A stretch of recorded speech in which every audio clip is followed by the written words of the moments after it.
They didn't wear crowns, didn't command armies, yet they shaped the economies of nations, funded revolutions, and built some of the world's biggest banks. From Germany's small trading towns to the heart of capitalism, Wall Street. This is the story of the German-Jewish banking dynasties, the hidden power behind global finance. For centuries, Jews in Europe were restricted from owning land or joining many professions. But they turned these barriers into an advantage by mastering finance, trade, and investment. Out of these Jewish communities rose some of the most powerful banking families. The Rothschilds, the Warburgs, Goldman and Sachs, and Wells Fargo, to name a few. These families didn't just make money, they shaped the very system of modern banking. So, how did these families rise to power?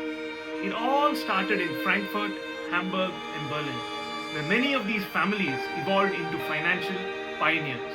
They introduced international banking networks, which transferred money across many continents before modern banks. Government financing, in which they lent money to kings, funded wars, and even stabilized national economies.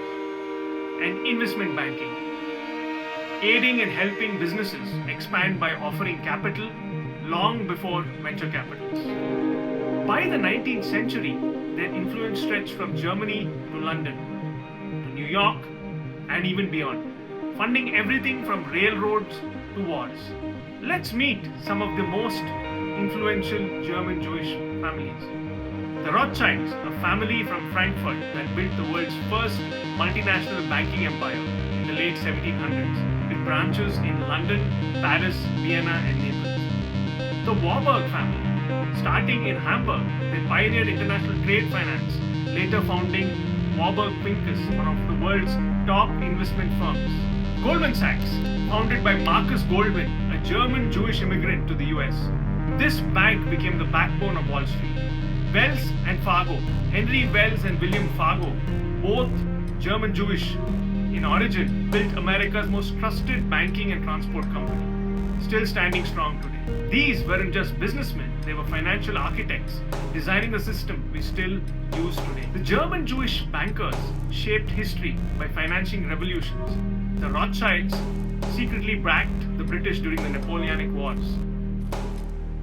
Wells Fargo funded the US railroad expansion, connecting the East to the West. The Warburgs helped design the US Federal Reserve. Despite their success, these families faced constant persecution, especially in the early 20th century. World Wars I and II destroyed many of their banking empires. Nazis confiscated their banks and businesses.